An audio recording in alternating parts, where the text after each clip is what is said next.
Sir ದೇವರು ಒಂದು ವರ ಕೊಡ್ತಾನೆ ಸರ್, ನಿನಗೆ ಬೇಕಾಗಿರೋದು ಒಂದು ವಾಪಸ್ ಕೊಡ್ತೀನಿ, ಏನು ಬೇಕು ಅಂತ. ಬೇಕಾಗಿರೋದು ಹ್ಞೂ ಹಾಂ ಸರ್ ಒಳ್ಳೊಳ್ಳೆ ಸಿನಿಮಾ ಮಾಡೋವಂಥ ಯೋಗ ಸಿಕ್ಕಿದ್ರೆ ಸಾಕು.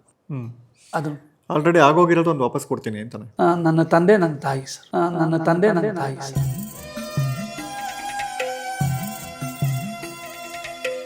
ಸೂಪರ್. ನಿಮ್ಮ ಅಪ್ಪ ಏನಾದರೂ ಒಂದು ಮೆಸೇಜ್ ಕೊಟ್ಟಿರೋದು ಏನಾದ್ರು ನೆನಪಿದೆಯಾ ನಿಮಗೆ? ಹಾಂ ಸರ್ ನಿಮಗೆ? ಹಾಂ ಸರ್ ನನಗೆ ಕೊಟ್ಟಿದ್ದಾರೆ ಸರ್. ನಿನ್ನ ಕ್ಯಾರೆಕ್ಟ್ರಿಗೆ ಮತ್ತು ಇದಕ್ಕೆ ಯಾವುದೇ ಕಾರಣಕ್ಕೂ ನಿನಗೆ ಬೇರೆ ಎಲ್ಲಿ ಕೆಲಸ ಮಾಡೋದು ನಿನಗೆ ತೃಪ್ತಿ ಸಿಗಲ್ಲ, ನಿನಗೆ ಸಿನಿಮಾದಲ್ಲೇ ತೃಪ್ತಿ ಸಿಗೋದು. ಆಮೇಲೆ ಸಿನಿಮಾಗೆ ನೀನು ಹೇಳಿ ಮಾಡಿಸಿದವನು ಬಾ ಇಲ್ಲಿ ಅಂತೇಳಿ ನಂತರ ತುಂಬ ಜನಕ್ಕೆ ಇಂಡಸ್ಟ್ರಿ ಕರ್ಕೊಂಬಂದಿದ್ದಾರೆ ಸರ್. ತುಂಬ ಜನ, 100 ಜನ ಕರ್ಕೊಂಬಂದಿದ್ದಾರೆ. ಆದರೆ ನನ್ನೂ ಕೈ ಹಿಡಿದು ಕರ್ಕೊಂಬಂದು ಇಂಡಸ್ಟ್ರಿ ನಿಲ್ಲಿಸಿ ಬೆಳೆಸಿ ನನ್ನನ್ನು ತುಂಬ ಆಶೀರ್ವಾದ ಮಾಡಿ ಹೋಗಿದ್ದಾರೆ ಸರ್. ಸಿನಿಮಾಗೆ ಬಂದಿರಲಿಲ್ಲ ಅಂದರೆ ಬೇರೆ ಏನಾಗ್ತಿದ್ರಿ? ಸಿನಿಮಾಗೆ ಬಂದಿರೋದು ಒಂದು ದಾರಿ ಸರ್, ಬರಲಿಲ್ಲ ಅಂದರೆ ಅಡ್ದಾರಿ.